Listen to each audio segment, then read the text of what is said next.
ত্রিশাল উপজেলার সাঁকোয়া ইউনিয়নের আক্রাইল উচ্চ বিদ্যালয়ের প্রধান শিক্ষক শামীমা আক্তার বিদ্যালয়ের ৬৫০ জন ছাত্রছাত্রীর নিরাপত্তার কথা চিন্তা করে মাঠের বাউন্ডারিটি করে দেওয়ার আবেদন করলে ত্রিশাল আসনের এমপি আলহাজ এবিএম আনিসুজ্জামান আনিসের হস্তক্ষেপে শিক্ষানুরাগী মীর ইফতেখার হোসেন জনির নেতৃত্বে মাঠটিতে অস্থায়ী বাউন্ডারির ব্যবস্থা করা হয়।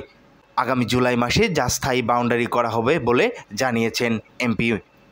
দীর্ঘ ১০ বছরের বেশি সময় ধরে মাঠটিতে গরু বাজার হিসেবে অবৈধভাবে ব্যবহার করে আসছিল।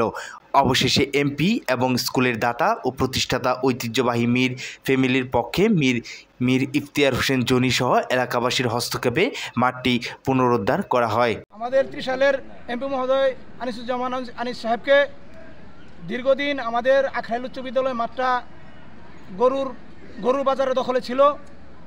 উনি এসে আমাদের মাঠটা দখল অবমুক্ত করেছেন। আমাদের আক্রাইল উচ্চ বিদ্যালয় মাঠ এটি একটি ঐতিহ্যবাহী মাঠ। দীর্ঘদিন ধরে এখানে গরুর বাজার বসত।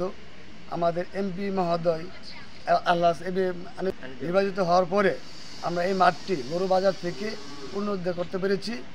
আমাদের এমপি মহোদয়ের কাছে আমাদের এলাকাবাসীর পক্ষ থেকে আগুল আবেদন যাতে দীর্ঘস্থায়ী একটি ভান্ডারি হয়। ঐতিহ্যবাহী ৮ নং সাঁকোয়া ইউনিয়নের আক্রাইল উচ্চ বিদ্যালয় মাঠে এই মাঠটি দীর্ঘদিন যাবৎ বাজার ইজারাদারের মাধ্যমে দখলদার অবস্থানে ছিল।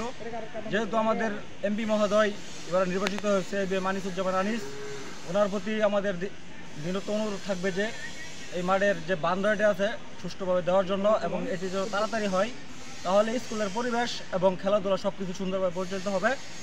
এবং আমাদের একটাই দাবি ওনার কাছে, এটা যেন অতি শীঘ্রই আমাদের এই বাউন্ডারিটা হয়, যাতে স্কুলের পরিবেশ এবং সব কিছু বজায় থাকে, যাতে সুষ্ঠুভাবে লেখাপড়া এবং সুশৃঙ্খলভাবে আমরা যাতে খেলাধুলা করতে পারি মাঠে।